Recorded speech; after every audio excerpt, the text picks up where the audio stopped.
silaturahmi kita di RRI.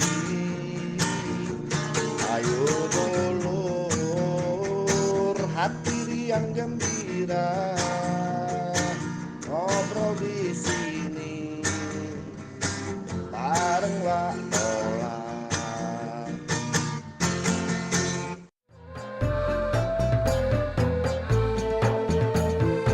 Pergi belanja ke Pasar Kuto. Di Pasar Kuto, beli buah sempayo. Bersama-sama dukung wisata kita, supaya daerah kita jadi berdaya. Sriwijaya Siak, Perompak RRI Palembang. Suara Budaya Sumatera Selatan.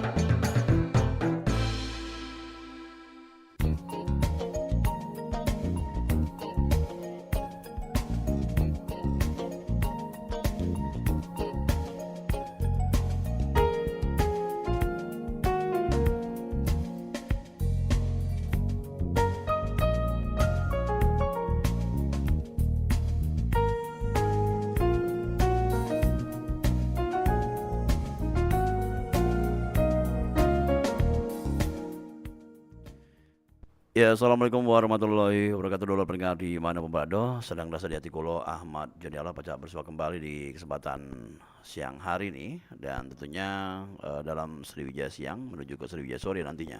Dan di awal perjumpaan kita seperti biasa jam 11 sampai dengan jam 12 siang ini ya, kita isi dengan rangkaian acara obrolan UMKM, dan kali ini spesial dengan subtemanya inflasi ya, bersama agrowisata atau agrowisata edukasi Sungai Jawi ya, dengan tema membangun agrowisata yang berbasis ekonomi rakyat, bersama Bapak Hendy M. Adiwilaga, Ketua Kelompok Sadar Wisata Sungai Selincah. Langsung baik kita bersua dengan narasumber kita. Assalamualaikum Pak. Waalaikumsalam. Iya, apa kabar Pak? Alhamdulillah baik. Iya. Mungkin Bapak pindah sini Pak, biar suaranya agak besar. Ya, nah gitu. Nah, ya hati-hati Pak ya. Oke. Ya, Dulur, kita masih persiapan untuk obrolan-obrolan ya di kesempatan siang hari ini. Dan kembali menyapa Pak Hendy, kita panggil Pak Hendy ya. Iya. Ya, suara kedengaran Pak. Pak Hendy, kita ngobrol-ngomong masalah inflasi. Terus kegiatan dari masyarakat yang ada di Sungai Selincah yang dibina oleh itu mungkin dari kelompoknya Bapak, dan juga tentang perekonomian masyarakat di sana. Nah, mungkin bisa cerita awal muasalnya kenapa bisa agrowisata ini ada, terus ada kelompok sadar wisata, dan bisa diceritakan tahun berapa, kapan, silakan Pak. Terima kasih. Jadi agrowisata edukasi Sungai Jawi ini kita bentuk pada tahun 2020. Ketika itu pandemi COVID-19 lagi merebak. Kenapa ini ide timbul? Awalnya banyak pegawai, pekerja itu yang bekerja di rumah. Sehingga jadi jenuh, timbul keinginan untuk melakukan sesuatu. Kemudian kami mencoba melihat potensi yang ada. Potensi di sana, potensi pertanian. Alangkah bagusnya ini kalau kita buat agrowisata edukasi pertanian. Itu yang pertama. Yang kedua, sejak lama saya berpikir bagaimana meningkatkan kesejahteraan petani. Kalau hanya menjual produk saja, hasil panen jual, hasil panen jual, saya pikir peningkatan ekonominya kurang begitu signifikan. Pengalaman di Bandung, di daerah saya orang Bandung Mas. Tempat lahan pertanian yang begitu luar biasanya. Dengan potensi yang luas seperti itu, kita bukan cuma menjual produk pertanian, tetapi menjual wisata. Di mana walaupun produknya belum dipanen, tetapi wisatanya sudah jadi duit itu. Betul, udah gaungnya kemana-mana dan diinformasikan. Silakan mungkin tambahin. Ya, jadi sejak itu ditambah pandemi tadi, kemudian kami berkumpul masyarakat, tokoh-tokoh masyarakat, tokoh pemuda, Camat Kalidoni, kala itu Bapak Rama Cahaya Putra, dan Lurah Sungai Selincah Bapak Rusdi berkumpul di tempat kami malam-malam gitu-gitu, dan membahas bagaimana kita membentuk satu wadah untuk merealisasikan keinginan kita membangun satu agrowisata edukasi di Sungai Selincah atau Sungai Jawi. Sungai Jawi ini nama tempat atau ada sungai Pak dulu? Sejarah penamaan Sungai Jawi itu nama kampung. Hmm. Jadi Sungai Jawi itu ada satu sungai Iya. dari Sungai Musi yang masuk ke areal pertanian, ke perkampungan. Nah, di pinggir-pinggir sungai itu banyak kayu jejawi. Oh, Makanya dikasih nama Nama Sungai Jawi. Sungai Jawi. luasnya sekitar berapa meter Pak? Atau untuk pengairan aja Pak? Luas lebar sungai itu kalau dulu 12 meter, Heeh. sekarang paling-paling tinggal 4 meter karena Ya menyusut ya. terjadi penyusutan iya. seperti itu. Oke, kembali ke agrowisata Sungai Jawi dan sama latar belakangnya memang orang-orang sana bisa bertani Pak ya? Ya, 90% dari penduduk di sana petani dan mereka hidup sehari-harinya dari hasil pertanian, baik itu dari sawah maupun buah-buahan itu. Tapi tidak di manajemen dengan satu kelompok gitu loh, awal-awalnya. Awalnya ada kelompok tani, Mm-mm. itu hamparan sawah aja ada 625 hektar, Hmm. terdiri dari 16 kelompok tani, Hmm. satu gapoktan, tapi belum begitu bisa mewadahi Ya. ide masyarakat, ide anggota dan belum bisa menjadi wadah bagi penyaluran hasil produk yang lebih lanjut. Misalnya produk turunan dan lain sebagainya, karena mereka hanya memfasilitasi penjualan hasil panen saja. Misalnya gabah kering panen, terus kelapa bulat dan lain sebagainya. Gitu. Ya. Kita masih ngobrol-ngobrol bersama Pak Hendy ya. Kita panggil Pak Hendy nih Pak. Siap. Ya, lebih akrab ya. Iya. Iya. Di kesempatan siang hari nih Pak Hendy kita nih ngomong masalah agrowisata. Jarang sekali Pak Palembang agrowisata Pak. Betul, jarang. Di Palembang belum ada mungkin. Nah, agrowisata yang kami buat pun tidak seperti yang dibayangkan oleh orang ya. Kalau orang begitu berbicara tentang agrowisata, mereka akan membayangkan di sana ada pintu gerbang, tulisan agrowisata, kemudian masuk ke dalam bayar karcis, kemudian di dalam numpang makan-makan segala macam. Kita enggak. Itu kampung kita buat satu kawasan agrowisata.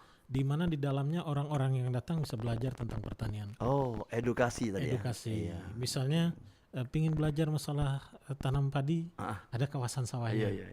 Ingin belajar masalah tanaman palawija, ada hamparan kebun sayurnya. Ingin belajar buah-buahan, ada kebun-kebun buah-buahan seperti mangga, rambutan, lengkeng, durian dan lain sebagainya. Iya. Ada pingin belajar masalah peternakan, di sana ada peternakan ayam. Pingin belajar masalah perikanan, di sana juga ada perikanannya. Seperti itu. Ya. Dan masyarakatnya itu cara mengedukasinya mana Pak dari awal-awal sampai sekarang ini mereka bisa jadi kompak ya. Mungkin kalau masalah kelompok ini biasanya kadang ada permasalahan Pak ya. Kekompakan itu lah Pak. Ya betul. Itu dinamika ya. Iya dinamika. Dinamika dalam kelompok. Dan jujur diakui bahwa orang-orang kita ini agak susah diajak kompak sebetulnya. Tapi kita bawa pengalaman dari luar untuk membuat bagaimana supaya mereka kompak. Kemudian sasaran kita lebih kepada anak-anak remajanya. Jadi anak remajanya sering saya ajak studi banding keluar. Sering ajak studi banding, misalnya suatu waktu pernah saya ajak touring anak remaja sekitar orang 6, orang 7. Kita jalan ke Bogor, Cianjur, Sukabumi, Bandung supaya agak terbuka wawasannya. Iya. Kemudian ilmu yang didapat di sana dikembangkan seperti itu. Oke, ya. Jadi ada contoh dan mereka bawa ke Palembang, ya. Dan yang pastinya Pak, ini kan bisa dikatakan bahwa jarang lah Pak agrowisata di Palembang nih Pak. Ya. Bisa ada juga mungkin dikelola oleh swasta Ya, dan ini dikelola oleh masyarakat ya. Dan konsepnya bagaimana Pak kalau yang di masyarakat di permasalahan apa yang biasa yang mungkin permodalan juga nih? Ya, permodalan juga jadi masalah. Tetapi tetap dari awal kita lakukan semampu kita dengan modal, kalau kata orang modal dengkul ya. Dengan modal yang seadanya, modal cuma keinginan yang kuat. Kemudian setelah berjalan setahun, alhamdulillah kita mendapat perhatian dari salah satu perusahaan. Dari PT Pertasam Tangas di Banyuasin. Ya. Nah, alhamdulillah mereka support dan kita dari pengurus. Tapi Pak, ini masuk Palembang atau Banyuasin jumlah kita? Kita masuk Palembang, Heeh. tetapi kita disupport oleh perusahaan dari Banyuasin. Oh gitu ya. Iya.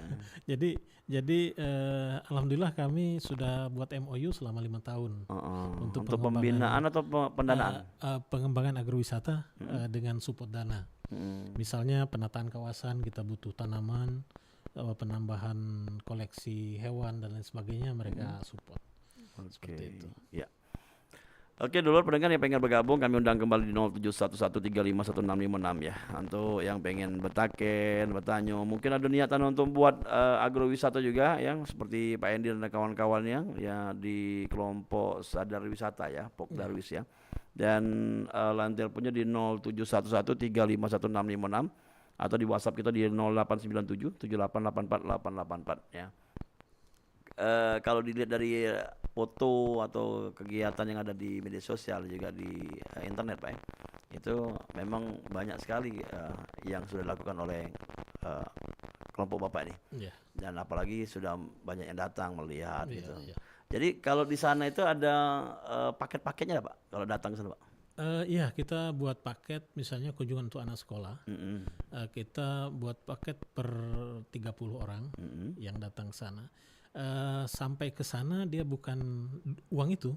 Paket yang orang 30 itu misalnya satu orang kita buat 30.000. Itu bukan bayar karcis. Tetapi mereka di sana diedukasi dan hasil praktek mereka di sana dibawa pulang oleh mereka. Oh, kayak isi polybag gitu ya? Ya, ngisi polybag, kemudian ngisi bibit tanaman. Iya. Nah, selama belajar mereka dikasih makan, dikasih snack dari uang mereka itu dan hasil mereka praktek mereka bawa pulang. Kalau memetik buah boleh Pak? Atau membayar juga maksud? Lagi musim buah bisa metik buah, tinggal nimbang aja. Oh, bawa pulang ya? Nggak boleh makan di tempat ya? Boleh juga. Di tempat. Boleh nyicip ya? Nyicip di tempat gratis. Ya pastinya. Di situ tanaman apa Pak kalau untuk buah-buahan? Kalau buah-buahan ada tanaman mangga, Mangga. rambutan, terus jambu citra, kemudian ada durian. Oh, yang musiman semua Pak ya? Ya, kemudian ada lengkeng seperti itu. Tapi ada nggak yang tanaman yang tidak musiman seperti tanaman yang bisa dipetik per bulan gitu? Atau cabai atau bisa 3 bulan sekali? Iya, itu sayuran. Sayuran. Kalau ya? sayuran ya, ada cabai, ada terong, kemudian ada timun, semangka. Jadi kalau misalnya tidak musim buah tadi kan bisa melihat sayuran Pak ya? Ya, nah kebetulan ini lagi mulai musim hujan, lagi mulai garap lagi lahan. Lagi garap lahan ya. Iya. Iya. Untuk proyek sendiri berapa hektar Pak dipakai Pak? Untuk kegiatan itu ada 5 hektar. Untuk yang edukasi? Untuk edukasi ada 5 hektar. 5 hektar ya. Ya. Ya. Ada keinginan untuk nambah-nambah apa venue atau mungkin nantinya seperti tempat foto-foto misalnya? Ya, kita beberapa waktu yang lalu sudah buat spot-spot foto, tetapi karena terbuat dari kayu, bambu, Rusak ya. rusak. Iya, yang Nanti ke depannya bisa. mungkin Kemudian ada investor lah ya. ya, niat kami ke depan justru ingin menambah koleksi keanekaragaman hayati. Oh. Misalnya jenis flora yang dulu pernah ada di Palembang tetapi sekarang sudah Anggrek ya. ada anggrek, ada juga tanaman yang dulu pernah ada di Palembang cerita orang tua, tapi sekarang sudah tidak ada, cuma namanya doang. Apa tuh? Misalnya rukem, Buah rukem. buah rukem. Wow. Coba kelilingi kota Palembang, Susah Pak. susah. Padahal dulu dijadikan pagar pembatas lahan. Iya. Nah, itu saya cari, Ada bibit. alhamdulillah dapat dan kita tanam di sana. Rukem asli kita apa rukem dari Bandung? Enggak, rukem asli. Saya dapat dari gandus. Takutnya ada pembibitan yang di Bandung kan yang ada juga mungkin yang bunga apa ya, kalau bunga cempaka telok. Ya, Ciri khasnya ciri Palembang. khas Palembang. Cempaka telok itu. Iya, ciri khas Palembang, cempaka teluk juga kita tanam. Dan Iya, juga beragam jenis anggrek, Mm-mm. anggrek spesies yang kita kembangkan. Ada dendrobium, itu bermacam-macam dendrobium. Bahkan kita punya salah satu anggrek dendrobium yang dinyatakan oleh Perhimpunan Anggrek Dunia itu sudah punah. Ternyata kita temukan di daerah Muara Enim, Sumsel. Sumsel. Namanya dendrobium anae. Dalam kurung, the lost orchid artinya dinyatakan punah. Dan itu bisa dikembangbiakkan di Kita bisa adaptasikan di Palembang dan Yang tempat panas? Biak, ya. kan itu tempat dingin Pak dendrobium. Dendrobium di tempat panas bisa. Yang di tempat dingin biasanya Phalaenopsis, anggrek bulan. Oh, tapi harus ada tempat khusus ya. Ada tempat Iya, khusus. Oke. Oke, ini kan sedang mengeluarkan biaya, Pak ya. Ini kan dari patungan, Pak, bukan dari Bapak pribadi atau bukan? Patungan, kalau lahan punya saya pribadi. Oh, Tapi biaya patungan kecil-kecilan yang alhamdulillah tadi juga disupport oleh Samtan Gas tadi. Oke, ya. Iya. Dan bagaimana caranya sekarang ini, Pak, mengembangkan kembali apa yang mungkin sudah ada untuk agrowisata ini? Karena kalau bisa dikatakan tempat makan sudah ada, Pak ya. Iya. Permainan nanti akan menyusul. Apa lagi, Pak, mungkin bisa dikembangkan sih, Pak? Saya, Rencana Bapak? iya, saya ke depan ingin punya laboratorium. Laboratorium untuk penelitian plasma nutfah Sumatera Selatan. Yaitu tadi misalnya kita temukan satu jenis tanaman yang berada di Sumatera Selatan yang sudah sangat jarang, yang justru kalau berkembang biak melalui alam cukup lama, akan memperbanyaknya itu sulit. Nah, dengan adanya laboratorium kita bisa buat kultur jaringan.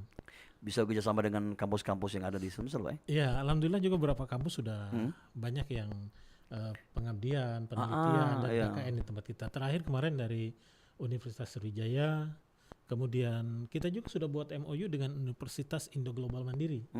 Ya. Jadi mahasiswa-mahasiswi ini bisa berlatih langsung ke terjun ke lapangan lah ya.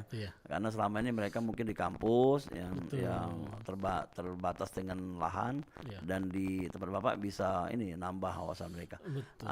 Dan bisa kalau penangkaran, Pak, di sana ada tempat penangkaran? Ya, kita ada satu tadi penangkaran untuk floranya, kita penangkaran anggrek spesies. Kalau untuk hewannya? Hewannya kita memiliki satu burung, sejenis burung antara burung dengan ayam, pigeon ya.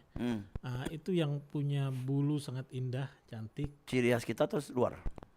Kita. Susah. Nah, jadi saya temukan di daerah Batu Raja, Muara Enim, Semendo, terus di Pagar Alam, yang tidak kalah cantiknya dengan pigeon yang dari Tibet, ringneck pigeon. Kita punya yang namanya burung sempidan, Lophura ignitarufa. Ada berapa jenis sekarang? Sekarang ada Lophura ignitarufa, kemudian ada burung jentare kata orang dusun, belum kita ini nama. Kuku jentare itu ya? Iya, ayam. Ayam. Itu juga sudah kita tangkarkan. Kemudian di sana juga ada potensi madu lebah kelanceng. Yang bersarang di batang-batang rambutan. Yang pastinya asli, Pak, madunya. Batang-batang mangga. Nah, itu juga sudah kita kembangkan sekarang, madu kelanceng, dan alhamdulillah sudah produksi madu dan harganya luar biasa itu. Sampai 300.000 per kilo itu kan lumayan. Dan masyarakat sudah merasakan juga ya. Masyarakat merasakan. Ya, dulu kita bakal balik lagi ngobrol-ngobrol dengan Pak Hendy, luar biasa sekali. Di sesi kedua kita akan ulik lagi mengenai agrowisata dan bagaimana pengembangannya dan jadi hubungan dengan inflasi juga kita akan kaitkan. Dan dulu kalau jangan kemana-mana, setelah yang beberapa berikut ini kita akan kembali lagi di program obrolan komunitas, obrolan UMKM di hari Selasa 22 Oktober 2024.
Cemara di jalan Bastari kembali menjara segala kenanganmu.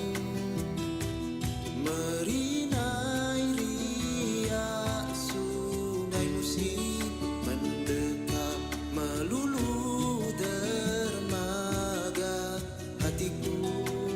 Ku kan kembali, ku kan kembali ini.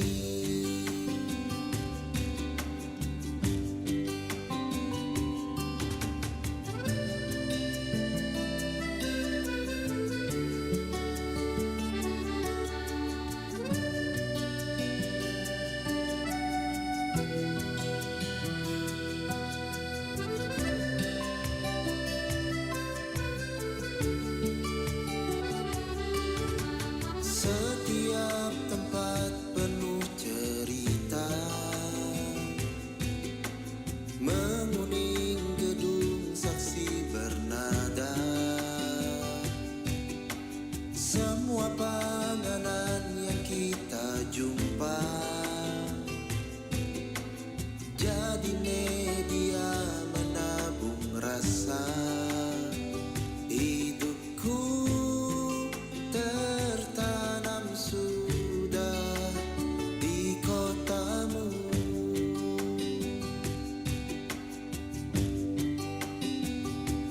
Cemara di jalan Bastari kembali menjara kenangan bersamamu. Diorama Ampera bersaksi tajam melipat jarak memorimu. Ku kan kembali, ku kan kembali ini.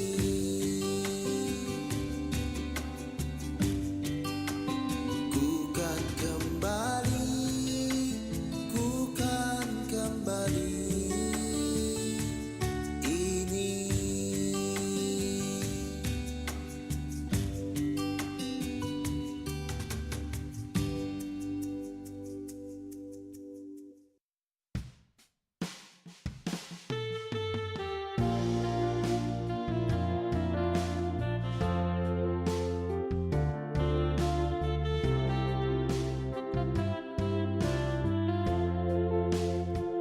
Ingok bahari di desa Gunung Batu,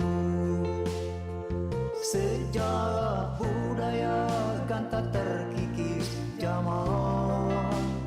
Salah satunya acara gas mawas, milu-milu harga nyambut kabayan cakar.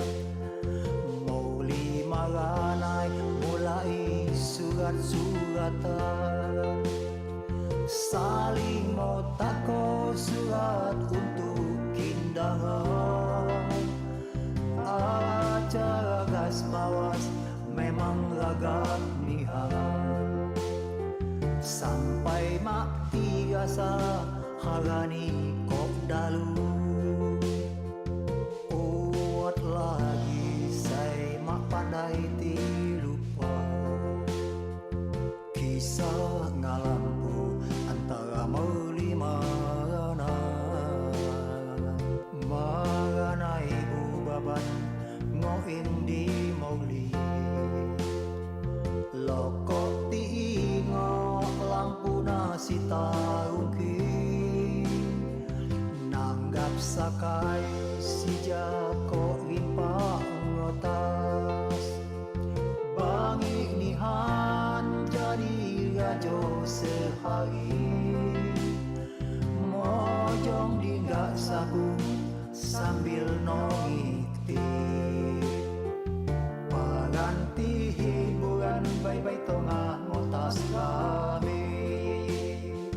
Pesta di sosan acara tari-tarian, rami-rami joget gincang-gincang.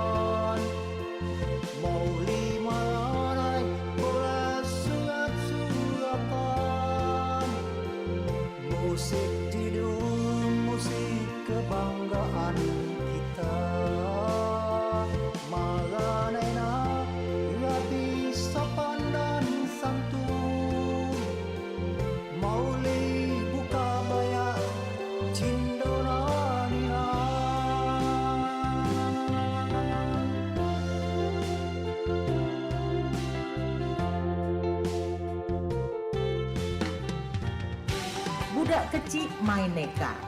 Senang hatinya boleh kemenangan. Budaya kita besak kelakar, senantiasa kita lestarikan. Dulur, kita masih bersama perempat RRI Pandan di Sriwijaya Siang.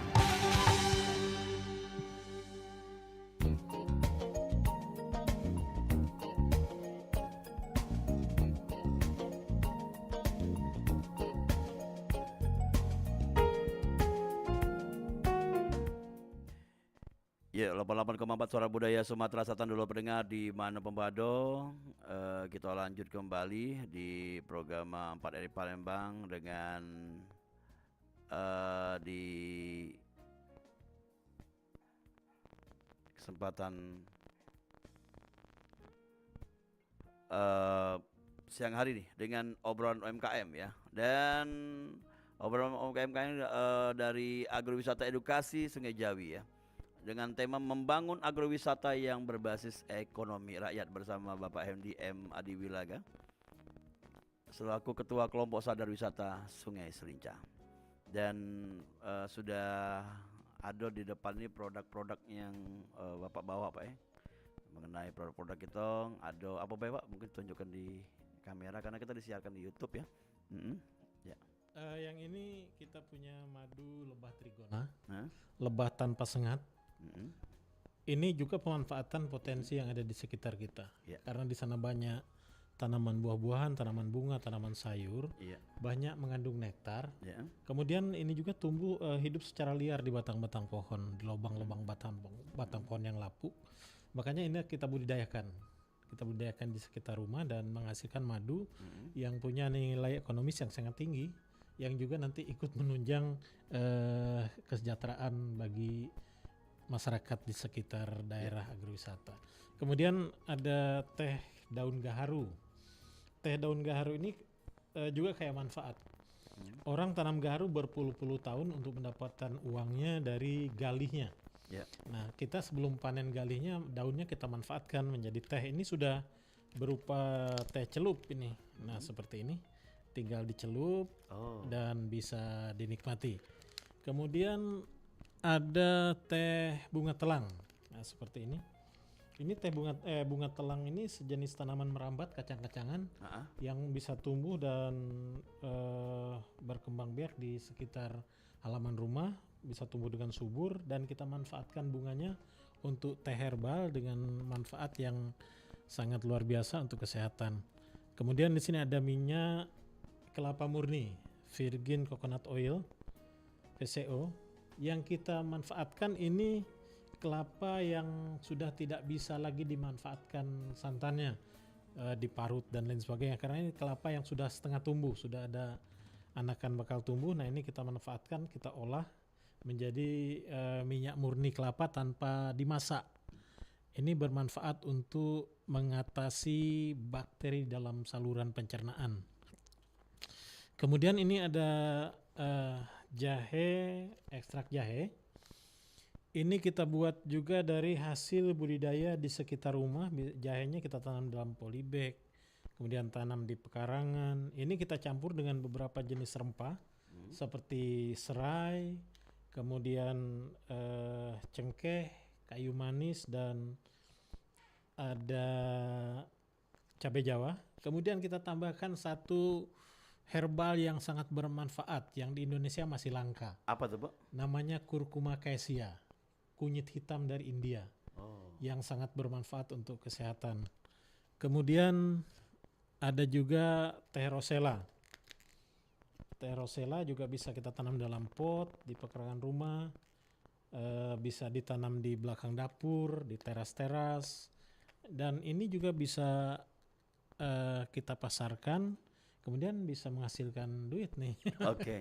Dari semua ini bisa mendapatkan uang, Pak ya? Iya, betul. Jadi dari apa ya, awalnya coba-coba, mengajak yang lainnya, dan menjadikan satu perekonomian masyarakat. Nah, ini ada hubungan juga dengan inflasi sekarang, Pak. Betul. Ya. Inflasi, ada tema kita tadi, inflasi, dan pemerintah juga sedang menggaungkan untuk masyarakat untuk bergerak untuk bersama-sama ya memanfaatkan lahan yang ada. Iya. Ini bisa dicontoh juga nih Pak dengan agrowisata. Iya, betul. Iya. Konsep inflasi ini menurut Bapak gimana Pak? Ya, inflasi itu kan karena terlalu banyaknya uang beredar di pasar, sementara barang yang dipasarkan kurang. Dan juga itu bisa diakibatkan salah satunya oleh pola konsumtif masyarakat. Iya. Jadi masyarakat kita setiap butuh barang membeli, butuh cabai beli, butuh bawang beli, butuh gula beli. Iya. Nah, kecuali garam ya, kalau garam nggak bisa dibuat. Iya. Kita harusnya membuat di ladang garam ya. Iya. Nah, pola konsumtif itu yang salah satunya yang menyebabkan inflasi. Iya. Nah, seharusnya masyarakat kita rubah menjadi lebih produktif. Iya. Salah satunya memanfaatkan pekarangan rumah, bisa untuk tanam sayuran, bisa untuk ternak ikan, bisa untuk budidaya ternak ayam. Nah, ada beberapa tanaman yang bisa langsung kita konsumsi atau sisanya bisa kita jual seperti cabai, kemudian kacang panjang, terong, timun dan lain sebagainya. Ada juga beberapa jenis tanaman yang harus kita olah dulu, kemudian baru kita bisa pasarkan. Saya sayang tidak bawa minyak cabai. Kemarin stoknya sudah habis. Minyak cabai itu gunanya apa? Jadi gini, ketika kita panen cabai berlebih, itu untuk kita konsumsi, ya bosan juga makan cabai pedas setiap hari. Iya. Betul. Jadi, mau dijual ke pasar membutuhkan barang yang fresh. Iya. Biasanya ada kita panen cabai di musim hujan, cabainya agak layu. Nah, cabai yang layu itu yang kemudian kita kukus, kita jemur, kemudian kita ekstrak jadi minyak. Nah, wah, ini apa namanya suatu cara baru ya Pak ya untuk memanfaatkan bahan yang sudah ada gitu. Iya, jadi kalau kita simpan cabainya bisa busuk, Iya bisa benar. jamuran dan sebagainya. Tapi kalau kita simpan minyaknya itu bisa tahan lama. Iya, Jadi ketika kita butuh masak yang ada rasa pedasnya tinggal pakai minyak itu. Mau buat nasi goreng tanpa cabai, minyaknya memang sudah minyak cabai. Iya. Nah, sasaran pasarnya rata-rata mahasiswa yang lagi kos. Jadi mereka tidak usah blender cabai, cukup dengan minyak, buat nasi goreng sudah ada rasa pedas. Oh, jadi kemasan yang minyak cabai tadi yang itu udah bentuk kemasan botol atau bungkusan? Ya, botol seperti ini. Karena sudah dalam bentuk minyak. Dan itu bisa dikatakan terjangkau loh untuk apalagi kita anak kosan tadi ya. Iya. Sangat terjangkau. Minyaknya dari minyak makan. Minyak makan. Oke. Minyak kelapa. Dari kelapa yang minyak kelapa. Iya. Di sana banyak Pak kelapa juga atau memang kita datangkan dari luar? Di sela-sela di pematang sawah memang kita tanami kelapa. Jadi 625 hektar sawah itu pematangnya seluruhnya kita tanami kelapa. Jadi semua yang diproduksi ini adalah hasil dari memang pertanian sana asli. Iya, hasil pertanian sana. Makanya kami sepakat membuat merek dagang kami itu Jawi Natura. Dengan slogan kekuatan alam dari Sungai Jawi. Oke, apa yang dikonsep Bapak tadi itu juga menjadi pemikiran Pak Hendy ini bahwa luar biasa sekali dan dikaitkan dengan inflasi tadi Pak, kembali lagi ke inflasi. Jadi kalau kita sudah siap ya, seluruh masyarakat sana bertani Pak ya, itu kan perkarangan tidak ada yang kosong diisi. Ada yang berternak, ada yang bisa dikatakan bertanam hanya mungkin sayur-sayuran gitu. Tapi ini bisa mereka nggak usah lagi ke pasar Pak. Ya, makanya saya awal-awal cerita saya mengajak mereka, terutama di perumahan ya, ngajak mereka bertani.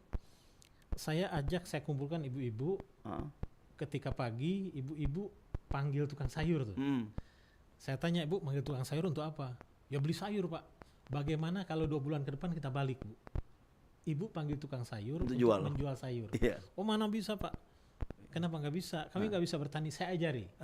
Kami nggak punya bibit, saya kasih gratis. Kami nggak punya pupuk, saya kasih gratis.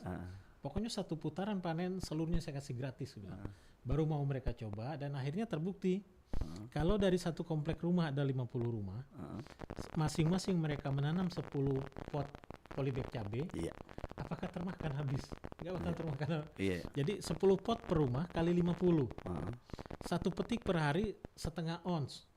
10 kali setengah artinya 5 ons. 5 setengah kilo per rumah.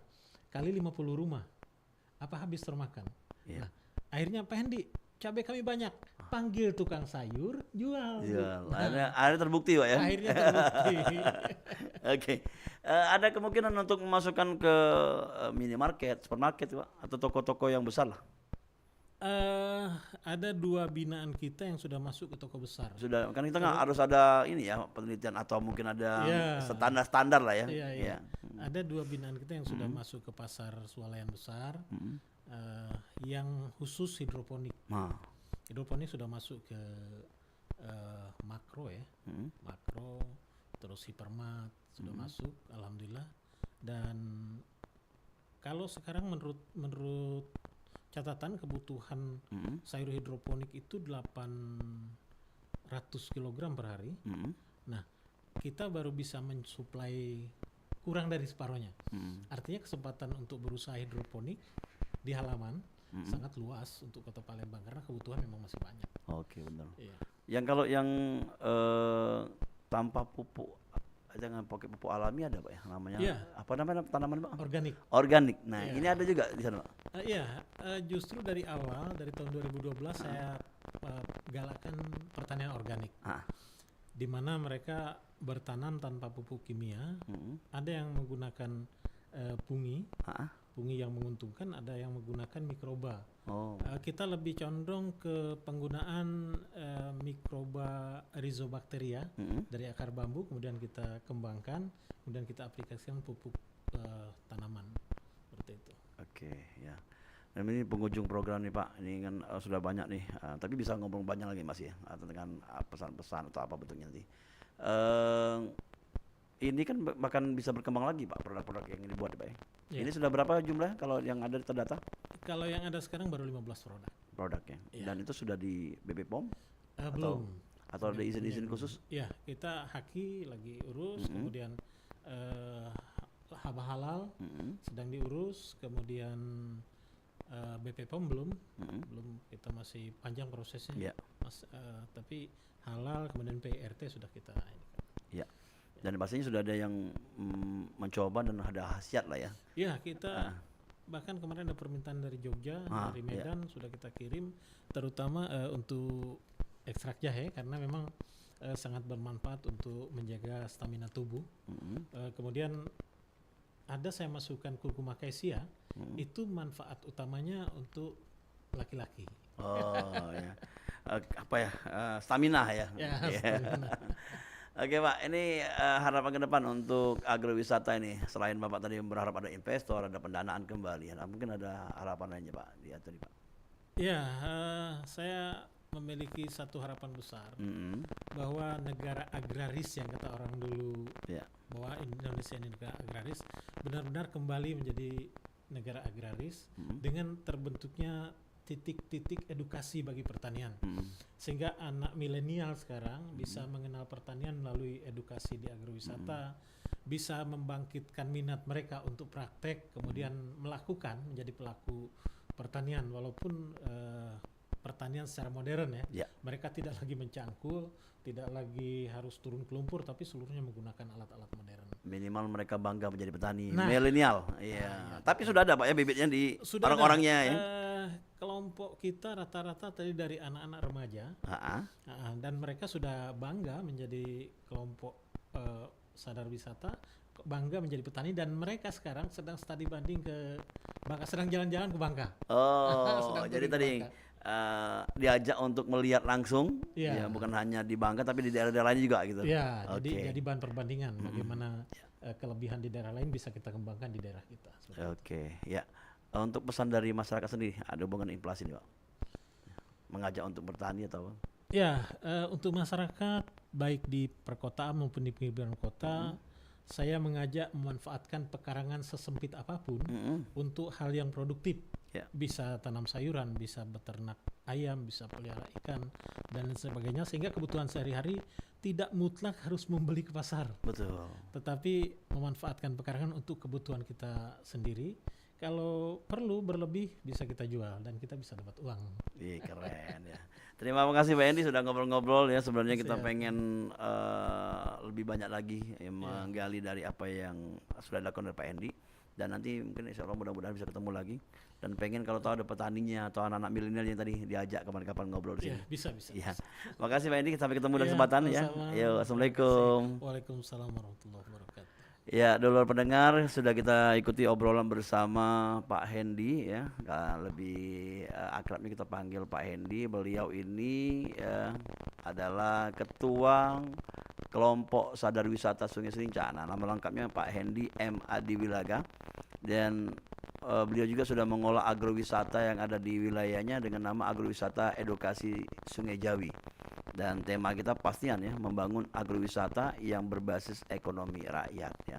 Semoga apa yang disampaikan oleh Pak Hendi ini menjadi inspirasi bagi pendengar dimanapun Anda berada yang ingin mencoba atau sudah melaksanakan untuk mengembangkan kembali apa yang sudah dilakukan untuk pertanian yang ada di wilayahnya.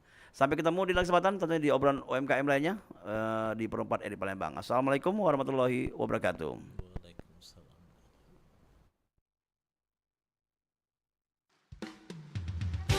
Budak kecil main neka, senang hatinya boleh kemenangan. Budaya kita besak kelakar, senantiasa kita lestarikan. Dulur, kita masih bersama Perempat RRI Pandan di Sriwijaya Siang.